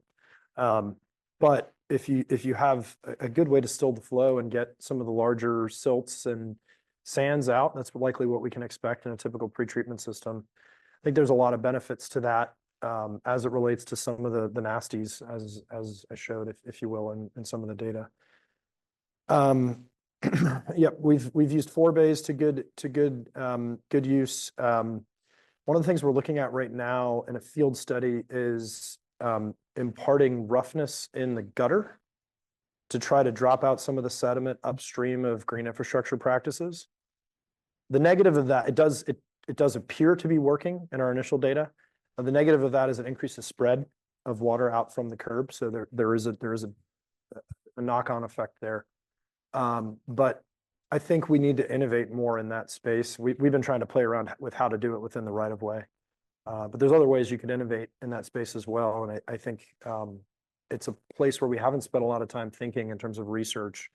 And if we could do a better job of treating, then we could reduce our maintenance intervals on our BMPs, right? And so I think it's an area we need to do some more evaluation and research. One thing I found interesting in Ryan's presentation was that phosphorus didn't show spatial distribution. Organics showed a very strong spatial distribution, and the metals seem to be kind of maybe somewhere in between a little bit. And so I was curious as to why that is, and whether, we're seeing some movement of phosphorus from the forebay into the system, or if it's getting absorbed as dissolved phosphorus in the system. And then as it relates to John's question, maybe the pretreatment depends on what chemical you're trying to focus on. Yeah, I think that was going to be my only comment. With trace organic contaminants, they're so varied. So of course, if you can settle, have some settling before the BMP, that's always great for those chemicals that are absorbed to the sediments. But some are hydrophobic, some are hydrophilic. It just kind of depends, I think, on what the focus is for treatment. And I was going to add that, I mean, even like a grass filter strip can be a good pretreatment. And I usually think of pretreatment as preserving the hydraulic capacity mostly. But if you're taking out some of the larger solids, like you mentioned, you're getting anything that's absorbed, fraction of the metals and a fraction of the phosphorus and anything else that's absorbed. All right, so I'm gonna throw this at you. I'm gonna go the other direction. Let's recognize that maybe some municipalities, some jurisdictions are already overburdened with the amount of work they need to do. And if we're saying if we do good pretreatment, it can do good work, but we have to maintain it, maybe that's a burden we can't add to the system. So let's go the other way. From your data, Ryan, what I'm seeing is this stuff builds up, but it takes tens of years to accumulate. Could we get away with not having pretreatment? What do you think about that?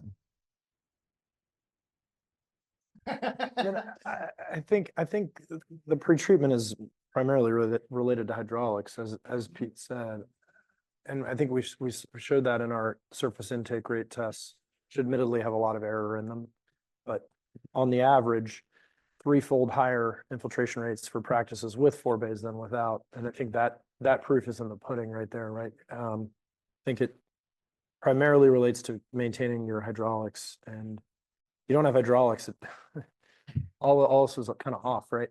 All the bets are off.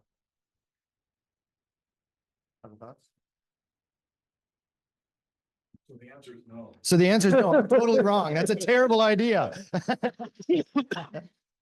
I just wanted to be clear. Asked a guy who was begging for pretreatment. Right. It's kind of a loaded question. What I will add is I don't know how much the forebays were maintained in any of these sites. We don't have good records, so it could be that none of them were maintained. Well, I think that's a big challenge, and especially anything that we put underground for pretreatment, out of sight, out of mind happens. And if we don't have, as you mentioned, asset management at the beginning, if we don't have good asset management, we don't know what we have, and we don't know how frequently it needs to be maintained, it's likely not getting maintained because they're fixing the broken pipes and the broken curbs and grates and safety issues, right? Kind of going back to my previous career, it kind of makes me think, well, the answer is no, but what we maybe need more information on is, well, what kind of pretreatment we need and how much of it and what are our goals. That's a great point. Again, maybe we should be rethinking this system and what works well and what's going to be maybe even easier to maintain so that's not a heavy burden.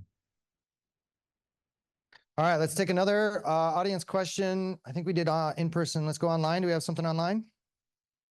We have one here from Scott Crawford, who wants to know, seeing that one of the general takeaways from Ryan's presentation was that the upper zone 2 to 5 centimeters of the system tends to retain the majority of our pollutants and metals, have there been any implications on bioretention system sizing or design, considering smaller or less deep systems may save cost? I think the data suggest on a water quality side of things that you could likely shallow up the filters quite a bit. I think that has implications on runoff reduction though. So, most of what I showed was just purely soil concentrations and pollutant concentration reductions in the case of the case study. But I think we also need to consider the load and the fact that when you're looking at pollutant loading and pollutant load reductions, the easiest way to get to that is runoff reduction. That's the fastest path to that. And so deeper media depths are going to result in greater soil water holding capacity and likely better improved runoff reduction. So I think you have to balance both as a designer. I think there's, oh, I'm sorry. I was just gonna say, there's also a regulatory consideration here too. You know, we need to capture an inch or 1.1 inch. So if we build smaller systems, we have to, where are we gonna get that other volume? Yeah, and I was just gonna add, shallower media will have implications for vegetation if that's part of the system. And so that also helps with pollutant uptake and, hydraulics and things. Even like the microbiology, right? So it's a vegetation, it's microbiology, it's everything. So having that soil horizon is important. So, and also as Ryan, as you kind of said, a lot of what you showed was water quality. We also have to think water quantity. And we also kind of have to keep in our minds extreme events. We're seeing more larger events and how do we deal with that? And we're not gonna be able to deal with that with smaller systems. They're gonna have to be bigger systems and maybe the policies will change as well as we move forward, but we have to kind of balance all of this. So good questions, good answers. Any other thoughts on that? I'm gonna take another in-person. Oh, I think we had one up here somewhere. Here we go. With regard to this being a multifaceted problem, is there consideration of making unique mixes for different land use zones? So if we're much more concerned about phosphorus in commercial and residential, maybe that has no compost in those areas versus a different industrial zone where our contaminants look different. Are treatment systems being designed to look different as well?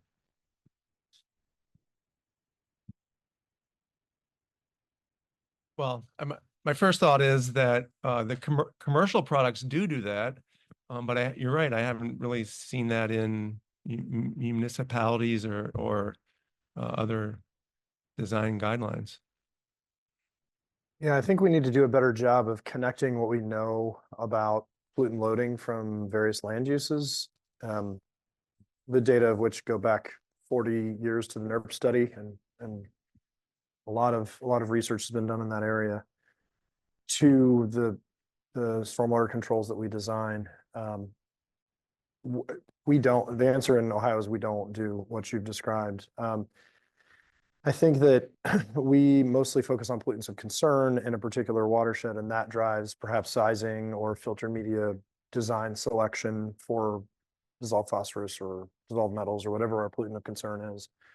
But of course, the loading of that pollutant of concern will vary as a function of land use. And so I think maybe that's something we're missing right now. Yeah, and I'm kind of I've always kind of been a source control kind of person, and I think that's what you point out is maybe one piece of the puzzle, but I think, and this is no offense to engineers, but over the years, we've really looked at design aspects of these things rather than pollution prevention and source control. And so we should look at that first, in my opinion, before we start looking at design things. Other thoughts? And I think, especially when we start thinking about some of these chemicals, that source tracking element, like how are some of these chemicals getting into stormwater that we really don't have any physical explanation for why they're in stormwater? Think about a lot of the pharmaceutical drugs and things like that. Like, why do we have that in our stormwater? So that gets to source control. We have to source track, find out how it's getting there, and move in that direction. If I can just expand a little bit on it. So the question is, do we tailor our designs for certain pollutants and certain runoff? It seems like many of the industry, and this is kind of, I think, what some of you are talking about, are trying to create a single design or a single media that can do it all. And so the question is that even realistic? Do we just continue to add things to media until we can remove all of our pollutants? Or do we move towards very site-specific designs and tailoring? I think it's somewhere in between. Okay. I think you can probably get something for a certain land use, or a lot of the contaminants, but it'd be difficult to have one media for everything. Yeah, I mean, that's just my first thought. I think you need to have somebody on the panel who is responsible for paying for and building these things. Okay, fair. That's a good suggestion. Other thoughts? Yeah.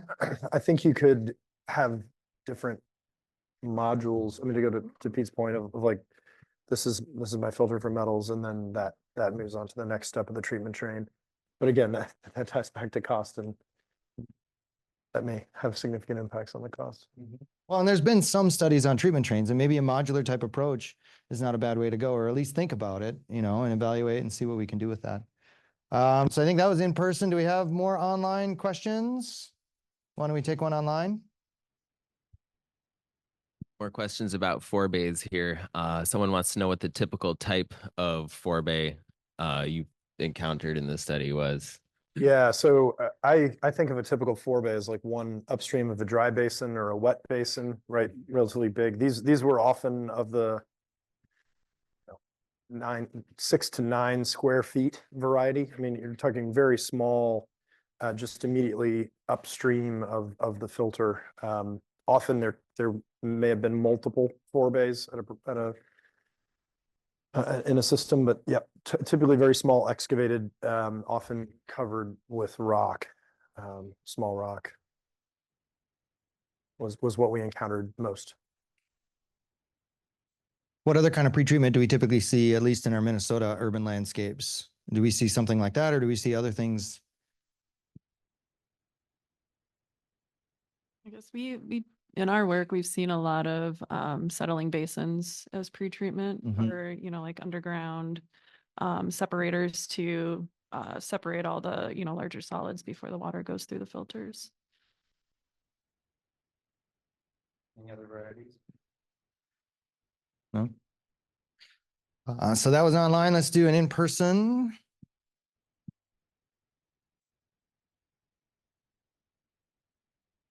Yeah, I was wondering about the use of forebays. Are those something that could be installed in already existing systems, or is that something that you need to implement from the outset? You could retrofit them in, I think, relatively easily with a small piece of the construction equipment and a bit of materials. Yeah, for relatively low cost, wouldn't you think? Yeah. I mean, you'd either have to buy more land, or you'd sacrifice some of your bioretention volume. I wonder since I used to work for a regulatory agency, I wonder what the regulatory implications of that might be if you have a system that's designed to meet your permit, but now all of a sudden you make it smaller.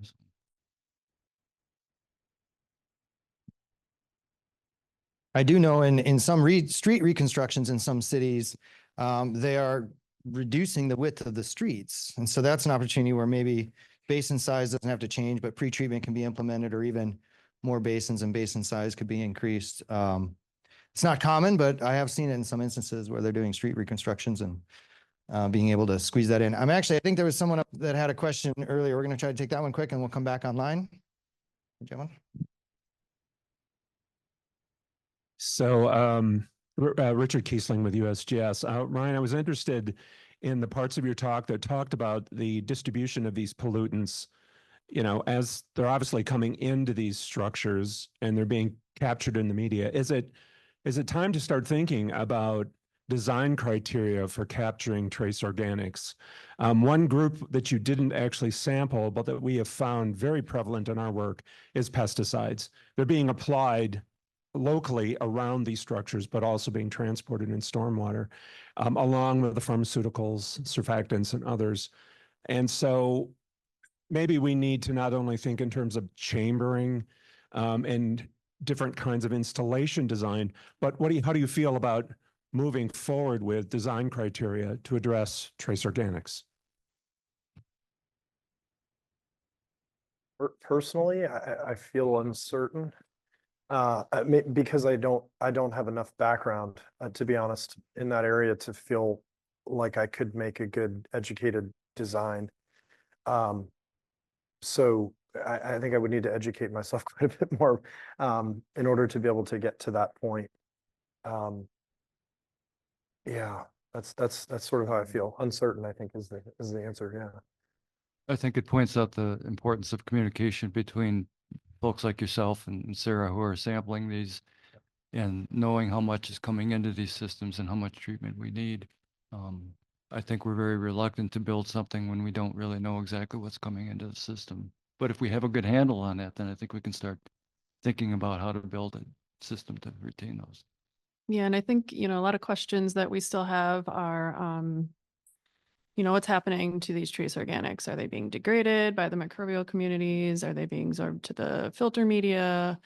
Are they, is oxidation helping degrade them? So there's a lot of questions yet with what's actually happening to the contaminants in the systems. So I think, maybe enhancing our understanding of how those pollutants are getting removed could maybe help further, design specifications to help remove some of those contaminants.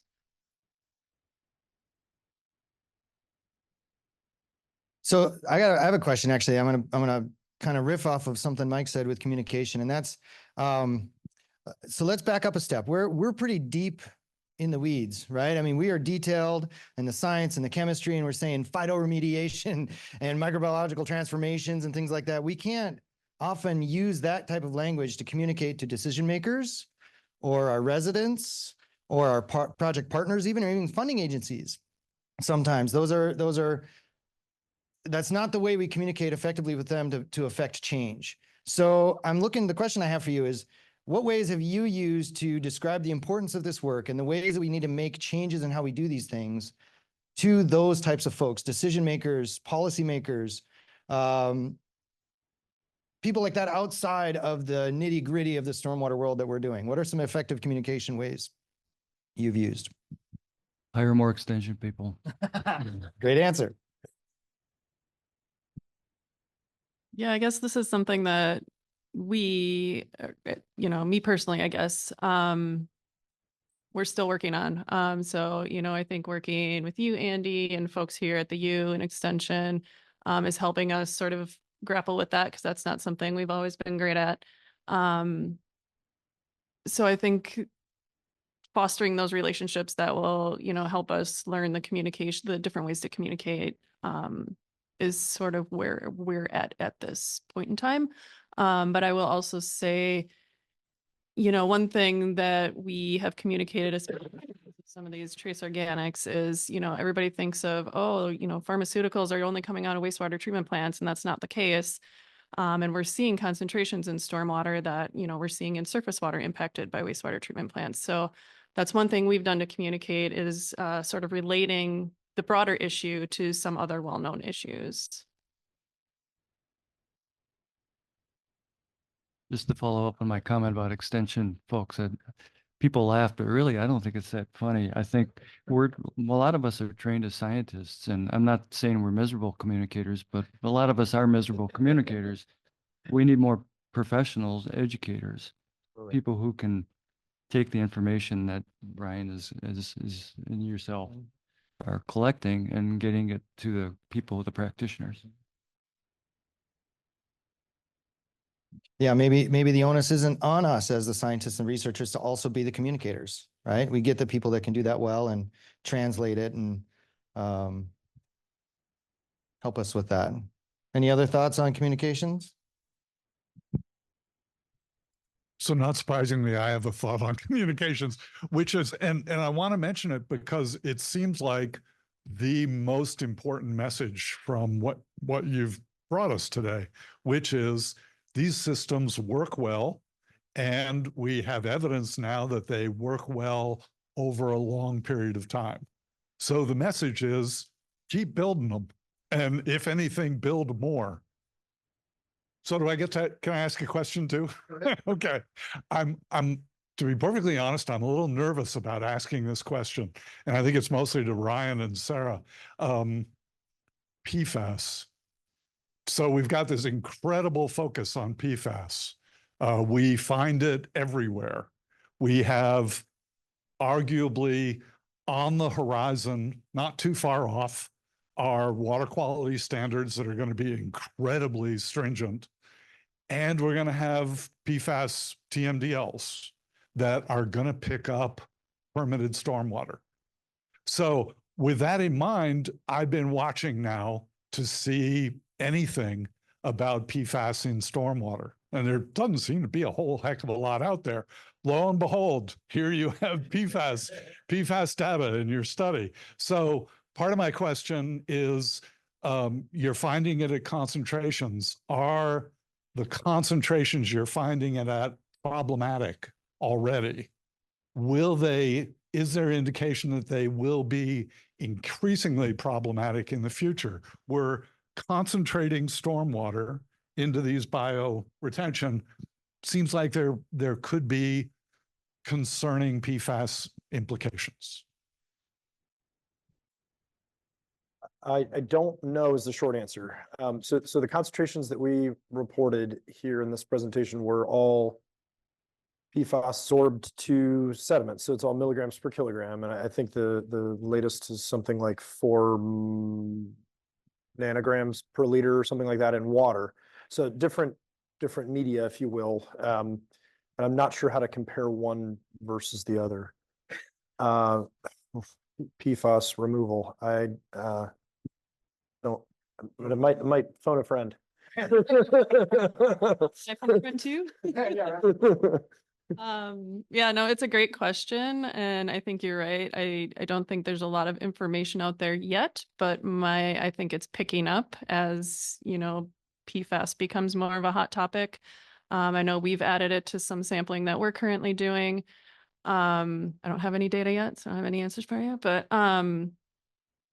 yeah, I think we just need data on it and to be able to, say what we're seeing. I mean, it's the thing with PFAS too is, yes, we're going to see it in a lot of places, but it'll also be influenced by particular sources in a watershed too, right? So individual watersheds might be more susceptible to higher PFAS concentrations. And so, yeah, it'll be important to recognize, where those sources are and maybe where we need to implement a little more treatment for that stormwater. Maybe if I can ask a follow-up question with use area is from so if I'm a regulated entity and I've had to address phosphorus all these years, now I've got to address PFAS. Is that a really big problem for me, or are there some simple tweaks to my system? It depends.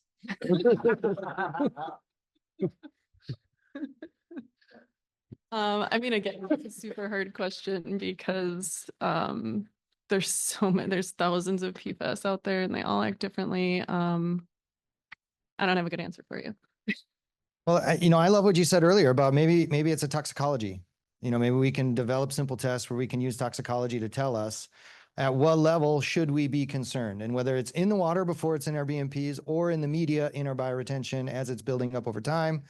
At what point do we need to be concerned? And I think those are questions we have. Those are questions. We need more research in that area. It seems like we don't have good answers for that yet, but soon maybe. Let's take one online and we'll come back in person. Yeah, we have another one here about compost.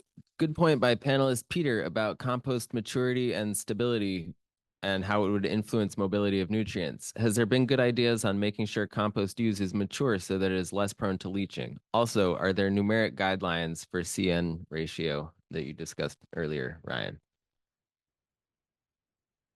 Answer that. You want to answer that part first, or should I?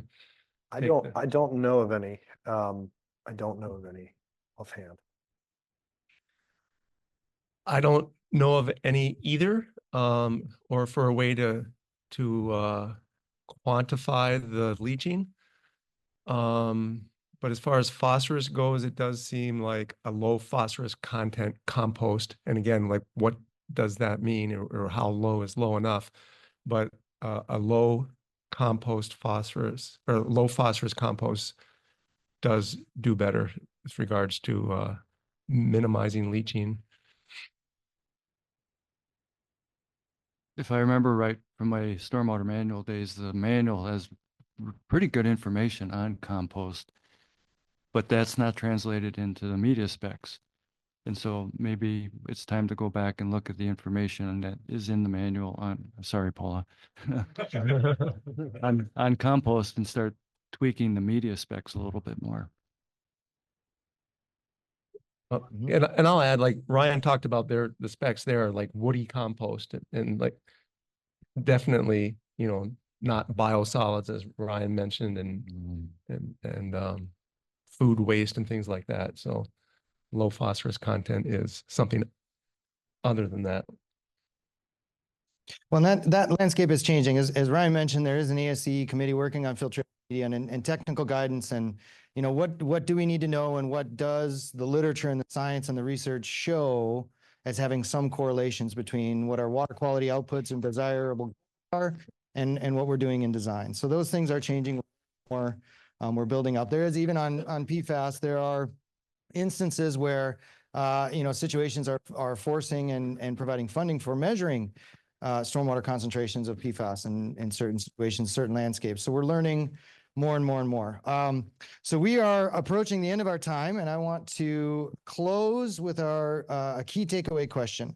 What I'm going to ask our panelists are, what's your key takeaway from our discussion today? And that can be either a re-highlighting something that you want to re-emphasize. It was an important point that you feel our audience should really keep in mind as they look forward. It could be something new. Maybe we didn't get to talk about it, but it's something you want to make sure we share with our audience before we depart. So I'm going to start again on this side as I introduced all our panelists. Mike, you get to go first. What's our key takeaway from you today? I think this presentation was great information, and one of the key takeaways for me is we need a lot more of those types of studies. The second takeaway is I'm a happier person now than I was when I walked in because these things seem to be working. Sarah, what would be your key takeaways from today? It's a heavy question. I think there were a lot. I have a lot of questions. So, I think one thing that I really took away from it, and the presentation and then the discussion here is looking at these systems more holistically. A lot of times we'll focus on the water quality or the media or the vegetation. I think looking at everything together, and considering the microbiology piece of it too probably has huge implications for how water quality is going to be treated. Will be really valuable and help us sort of understand how these systems are working and removing some of these other contaminants that we don't traditionally think about. I think the other thing, and I think I mentioned this earlier, but understanding, we've talked a little bit about, monitoring systems early on in their life and then going back. But so I think having like a better understanding of how performance over time will change. I think that's going to be, I think that's a key gap that would help us sort of move the science forward as well. That's great, Sarah. Pete, what's your key takeaways today? Yeah, I was going to say something similar to that the key takeaway is that all bioretention practices are not having a midlife crisis, and they can work long term, and but will all of them always perform that way, or should we all adopt Ohio's design standards? And what happens early on? I think some do have an early life crisis with the compost, and so we need better guidance on the mixed designs and the whole life cycle cost, because like I asked Ryan kind of in between what kind of maintenance was done on the practices he studied, and there wasn't a good definite handle on that, but the guess was probably not much. So I mean, if that's part of the life cycle that we don't have to do maintenance on them, I mean, that has a different answer, like, because you talked about the community or Columbus, and I talked about the community in New York having thousands of practices and having to maintain them, but maybe we don't need to have that much maintenance. So we just need more. That's the big gap. More One information. of the gaps. Yeah. Ryan, you get the last word. What's your key takeaways for the day? Yeah, I was just going to follow into what Pete said. I think, there are times where these practices are where there can be sticking points and troubles, and that would be particularly towards the construction phase in my mind, where you've got active sediment and erosion control happening. And so construction sequencing on these things and getting that right is really critical. I think once you have a stabilized watershed, a lot of the data that we've collected and other studies that are similar suggest that these are by and large pretty resilient systems. And that unless you have a huge sediment load in the watershed, or unless you take an absolutely massive watershed and put it into a relatively small filter, that they're fairly resilient hydraulically over time. And I think that's great news, right, for management. And I think the water quality piece and the soil quality piece that we looked at suggests that they're also resilient on that end as well. So I think I come out of this study with a better feeling in my gut about bioretention in the long run.